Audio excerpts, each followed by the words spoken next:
नमस्कार दर्शकों, बात आज की चैनल के कार्यक्रम आर पार में मैं सुधीर तोमर आप सभी का हार्दिक स्वागत और अभिनंदन करता हूं। आज हमारे चैनल हेड सुरेंद्र चतुर्वेदी जी के किसी विवाह समारोह में व्यस्त होने के कारण मैं आपके समक्ष इस कार्यक्रम को प्रस्तुत कर रहा हूं। चल गया मोदी के चेहरे का जादू, धरी रह गई गहलोत की सारी गारंटियां। राजस्थान में जो हुआ वह अप्रत्याशित तो नहीं मगर चौंकाने वाला जरूर था। आंधी आएगी पता था, बड़े बड़े बरगद गिरेंगे यह भी तय था, मगर जनता की खामोशी ने जो आवाज मत मशीन से निकाली वह प्रजातंत्र के लिए स्पष्ट निर्देश थी।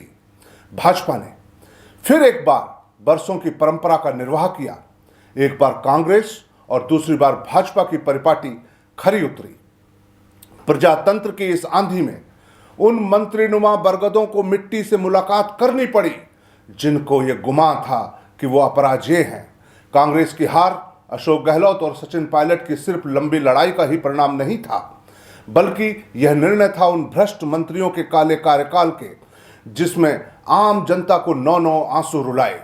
गहलोत बेचारे अपने संख्या बल को बचाने के लिए मंत्रियों के हाथों की कठपुतली बने रहे।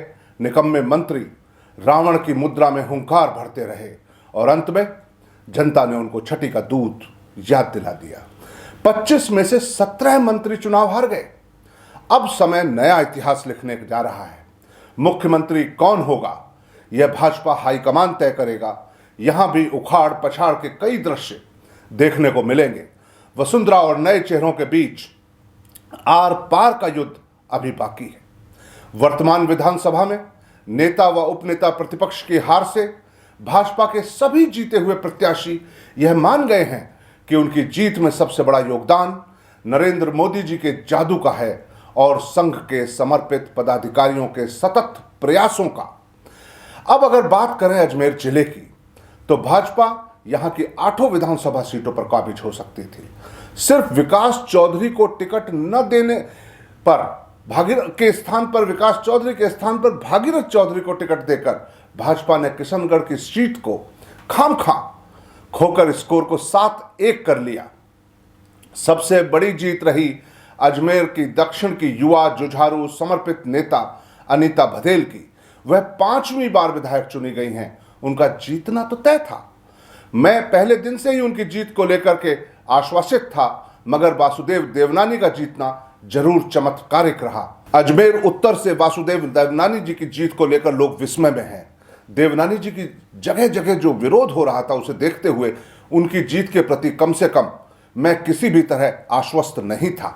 बागी उम्मीदवार ज्ञान सारस्वत और कुंदन वैष्णव के मैदान में डटे रहने से भी सभी लोग देवनानी जी की जीत को लेकर असमंजस में ही थे।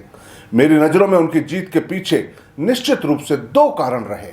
पहला तो यही कि कांग्रेस के उम्मीदवार महेंद्र सिंह रलावता अतिरिक्त उत्साह में थे। जीतना तय मानकर उन्होंने अपने प्रयासों को वो गति नहीं दी जो आवश्यक थी। रलावता जी की सोच थी कि जैसे ज्ञान सारस्वती उनको चुनाव जितवा देंगे। दूसरी वजह यह रही कि आरएसएस के कार्यकर्ताओं के चुनाव में पूरी लगन से जुटने के कारण सनातन का मुद्दा मतदाताओं में सर चढ़कर बोल गया।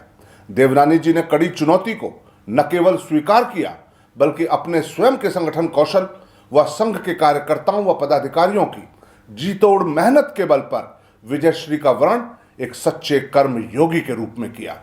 पुष्कर व केकड़ी में सुरेश रावत और शत्रुघ्न गौतम की मेहनत व योगी आदित्यनाथ की उनके समर्थन में की गई सभा उनकी जीत को सुनिश्चित कर गई। खासतौर से केकड़ी में राज ऋषि रघु शर्मा की हार के पीछे उनका कालिख पुता कार्यकाल रहा। उनके पूरे कार्यकाल में इतनी कहानियां रोज अखबारों में रही कि आम जनता उनको खलनायक समझने लगी थी। रही सही कसर उनके इकलौते पुत्र सागर ने हिलोरे मारकर निकाल दी। नसीराबाद में रामस्वरूप लांबा की निर्विवाद छवि, उनकी सर्व उपलब्धता और जाटों की एकजुटता और शिवराज सिंह पलाड़ा का मैदान में डटे रहना उनकी जीत सुनिश्चित कर गया।